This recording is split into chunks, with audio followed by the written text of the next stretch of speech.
I'm going to talk about, for those that have been to Johannesburg in 2002 on the World Summit of Sustainable, would have noticed that Johannesburg has got a lot of smog, and you would have noticed a lot of the vehicles on the road.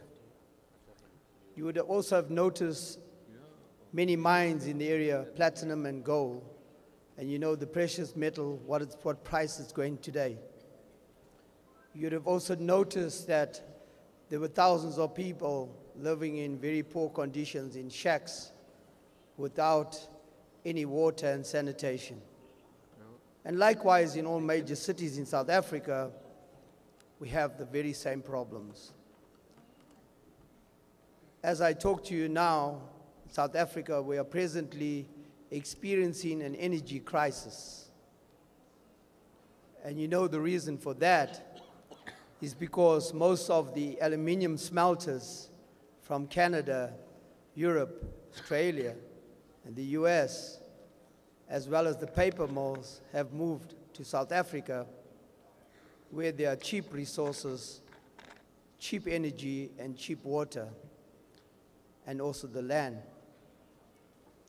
In addition to that, because of this energy crisis, there's a move towards nuclear energy. And so the position doesn't get more clearer than that. When you think that you propose, that you think that the government would have a plan for energy, we're now finding out that power outages is something that is fitting into our daily lives. And even worse, for those that are poor, that cannot afford to pay for basic water and electricity.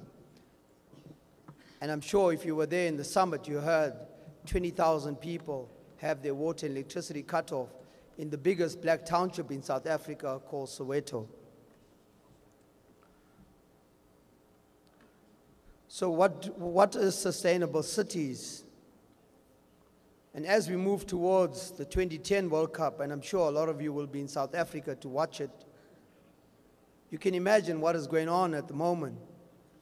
Is the society involved in developing sustainable cities so we can have this magnificent World Cup in South Africa? Well, let me tell you, that is not happening. Let me briefly explain what is really happening. The government is introducing policies called the slum clearance bills that will remove the masses of the poor. So when you come to South Africa, you do not see the shacklands. You do not see the poverty. You do not see the hungry. So they move the shacklands away from the major cities where the football is going to be played, far into the rural areas, so you won't see them at all. Those that are getting their livelihoods from the seas and from the streets in South Africa and Johannesburg and Cape Town and in Durban, the slum clearance policy means that you will not be on the streets of those major cities during the World Cup. There are other pieces of legislation that the South African government, the government that's supposed to be the leading light, supposed to be the human rights leader in the world, is introducing so that international people that come to South Africa can be free, can enjoy sports, can live in the best hotels, and can enjoy the best facilities. So my question to you then, when you come to South Africa, visit the movements so that you can see for yourself where the poor live. One of the major issues in my city where I come from, because I live on the Indian Ocean in a city called Durban, is that economic growth, the economic policies of the present government in South Africa is geared towards a 6% growth. It means economic policies, it means that the growth must happen at all costs. So much so that the green spaces in the major cities, the open parks, or the buffer zones of those green spaces have been removed so that economic development can happen at all costs. And this does not lead to job creation. What costs the poor is burdened with? The cost of health, the cost of unemployment. Those are the costs that we face at the moment in South Africa. And at the moment, the industry is able to challenge to make sure that even in an energy crisis, they can keep their plants going at all costs, and those that live in houses or in the masses of the poor villages will have the electricity cut off. We certainly believe that sustainable development is an important aspect, but sustainable development must start with the people.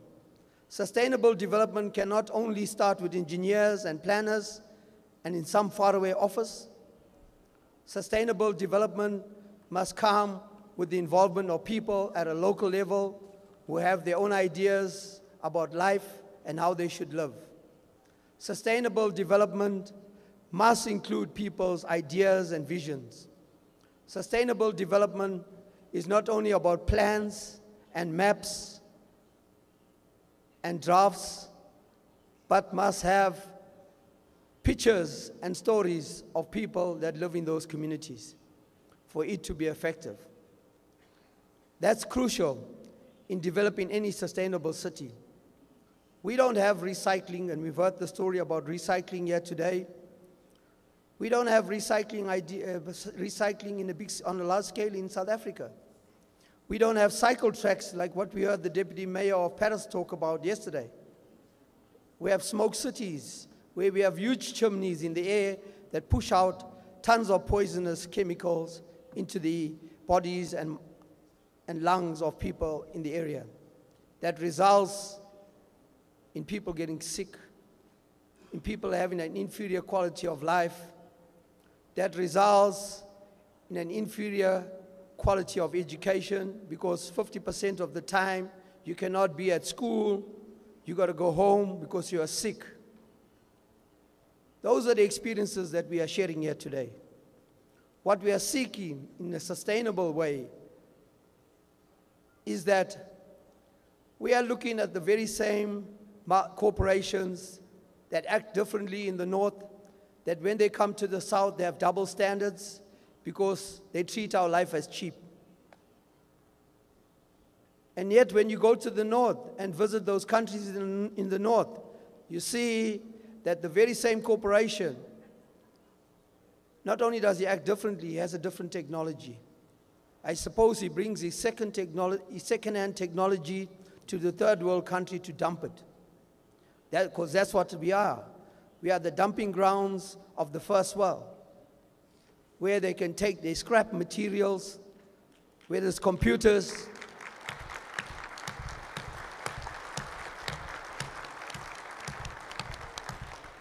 or where there's technology on the petroleum or the chemical industry, and dump it in Africa. We are tired of that. We believe we are equal. We believe that we should be given the same treatment and the same technology, and our lives should be treated the same. And we have compared these double standards. And when they are confronted, they say, well, the laws of the countries in Africa or in South Africa do not allow us to bring in this stuff, the second-hand materials. And yet these companies know, these corporations know what they're doing is wrong. What they're doing is going to add to environmental degradation. But they continue to act in societies where they know there's limited law or there's no political will to act upon them. And so they know they can get away with it. And we've seen over the last 12 years, since the dawn of democracy and the time when Mandela came out of prison, we've seen that the captains of industry have taken advantage. They've taken advantage of the goodwill of the South African people. They've taken advantage to make huge profits and don't put back into the development of the country. They've taken advantage and made huge profits, and we've seen that the unemployment rate has risen to 42% in South Africa. They've taken advantage and have lobbied and sat with inside some of our government offices and made sure that people will be relocated and in pristine green lands along the coast of the Indian Ocean will be mined in the name of profit. They've taken away most of the rural communities and displaced those communities, knowing fully well that they will be able to mine on that land, and they've got the land for absolutely nothing, and that those profits will be taken outside the country and they can do it. So what are we asking for? We are asking to continue to have solidarity with all groups, with all like-minded groups like yourselves. I think that's the first step, so that we can share the knowledge, share the information, show the abuses, and show the atrocities.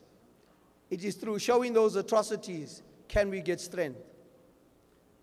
It is through showing those atrocities can we find a way in dealing with these multinational corporations that are based in Europe, or in Australia, or in Canada, or in the US. It is time for another world is possible. A world that we must define. A world that capital has no real role to play in. A world that ordinary people like you and I should participate in. We should enjoy the fruits. It's time for the African continent to wake up so that the benefits of the African continent can be shared by the people of Africa. We do not see any sustainable cities as long as the people in South Africa, in the African continent, do not enjoy the fruits of those, the wealth of those countries. And so I want to echo today that sustainable cities needs the involvement of people from the grassroots. And I want to close, well, before I close, I just want to make one statement from the judge of the Constitutional Court in South Africa.